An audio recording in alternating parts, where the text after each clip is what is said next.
l'Union européenne a pondu, c'est très important ça, l'Union européenne fait croire depuis quelques mois dans ses discours, notamment Ursula von der Leyen, que ça y est, elle est devenue pro-énergie nucléaire. Et même von der Leyen avait dit « Je regrette que l'Union européenne par le passé ait combattu l'énergie nucléaire, c'est une erreur. » Bon.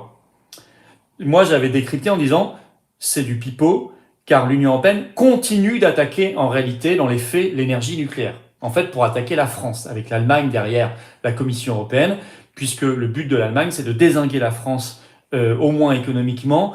Et pour cela, les Allemands savent qu'on a un avantage comparatif énorme, qui est notre énergie nucléaire, notre électricité d'origine nucléaire, et hydroélectrique d'ailleurs, avec les barrages, qui n'est pas cher par rapport à la leur.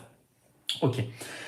Donc, en réalité, j'avais déjà décrypté ça. Je vous avais dit, vous savez, la PPE 3 qui vient de la directive européenne RED 3, c'est un texte européen transcrit dans le droit national avec la PPE 3, la fameuse PPE 3, programmation pluriannuelle de l'énergie. C'est un texte qui favorise les éoliennes et les panneaux solaires, les énergies intermittentes. Mais certainement pas ni l'hydroélectrique, et encore moins le nucléaire. Bon.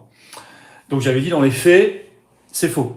Et alors, on a confirmation, parce que le Figaro a sorti un article ce 15 mai, en disant, il y a un nouveau texte que fait l'Union européenne sur les data centers, les centres de données, en disant que ne seront avantagés et labellisés par l'Union européenne que les centres de données qui seront alimentés par de l'électricité issue des panneaux solaires ou des éoliennes, mais pas issus des barrages hydroélectriques ou de l'énergie nucléaire. Or, quels sont les deux points forts électriques de la France? Ce sont bien sûr les barrages et le nucléaire. Donc, en fait, ce seront les panneaux solaires chinois et les éoliennes danoises et allemandes qui seront favorisées. Mais la France sera pénalisée. Donc, l'Union européenne, dans les discours, aurait soi-disant basculé en pro-nucléaire.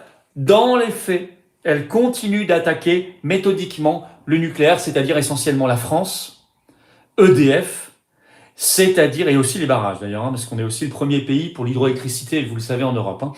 Et donc, bien évidemment, au bénéfice de l'Allemagne. Voilà. Donc il faut plus que jamais quitter l'Union européenne.